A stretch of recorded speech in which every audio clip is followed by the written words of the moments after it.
Social Club, just kicking it off. This is where it's all going to happen next year. What did you think about the business before you started working for it?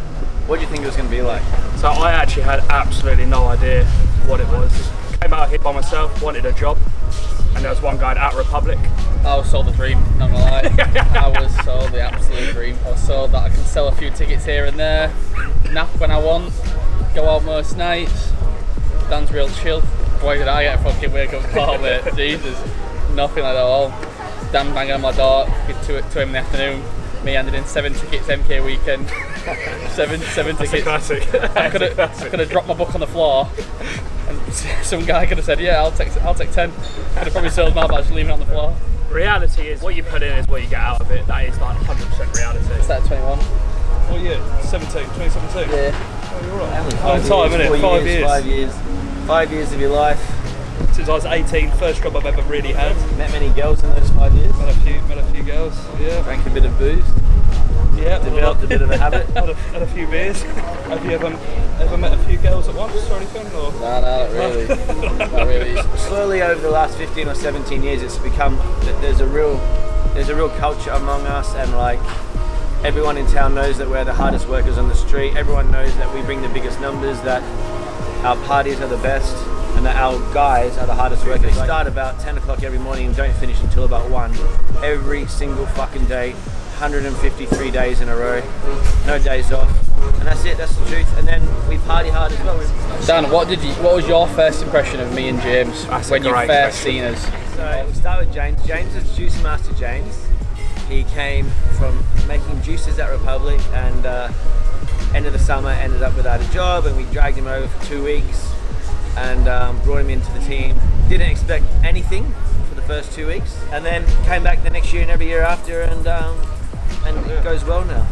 And Josh, look, I thought fucking Josh, he was like real geeky. He loved to party, loved to get on the piss. Fucking didn't sell a ticket, fucked a lot of girls, just was an absolute wreckhead. And now, Josh is a full solid member of the unit. What was your first impression of Dan? For me, it's really chill. Like you just come into Republic, have a juice.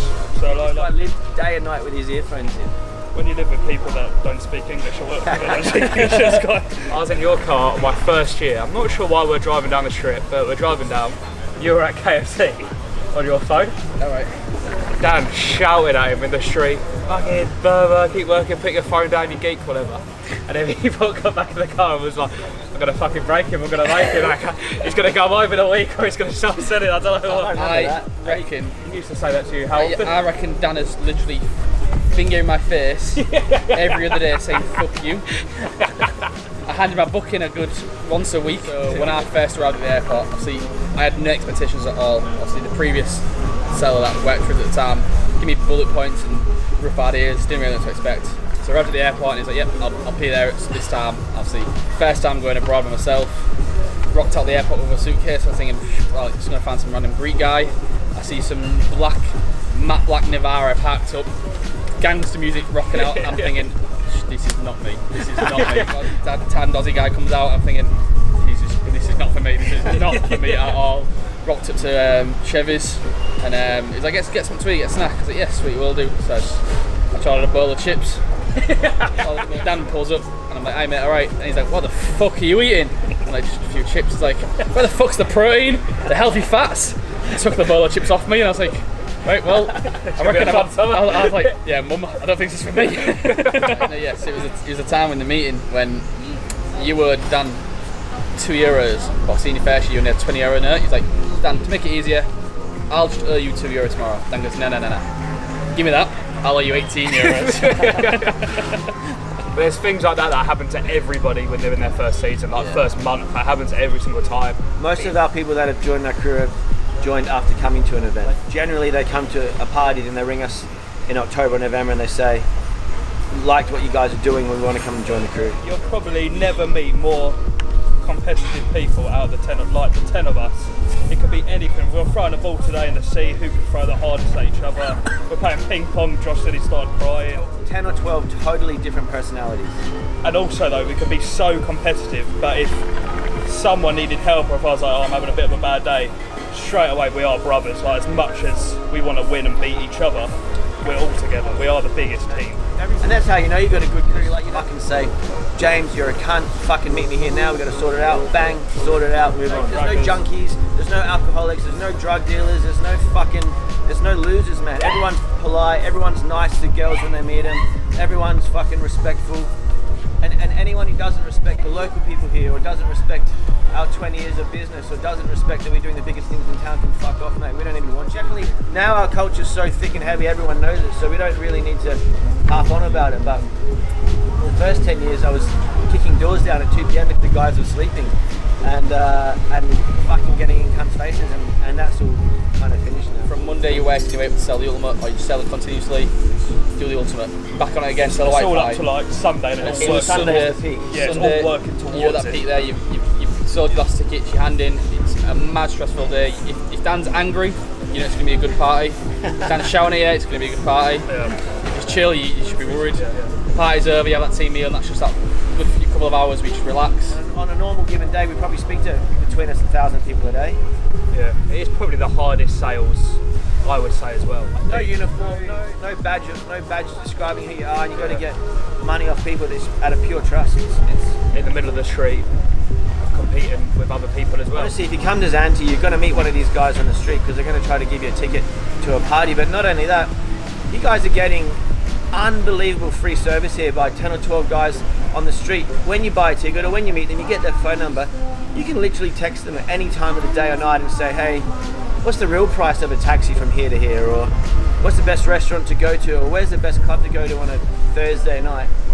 And you guys got a lot of free information. Like, the reps charge you for that shit, $50 a week, whatever it is. But these fucking guys do it for free all day, every day. Girls getting sick, taking them to the hospital. Fucking guys passing out, looking after them. On the street all day, every day. No one knows the Zante street like us. We've been here the longest. We have the most people. We've been doing it. We're up and down that strip 100 times a day, and there's 12 of us. Work that out. It's like 1,200 times a day. There has been times when I've provided the guys a packet of like a month's supply of vitamins so they can keep going. Vitamin D, Juices, B, ginger shots, And I know- now- juices all day. There was a rumour where Dan was injected with vitamins.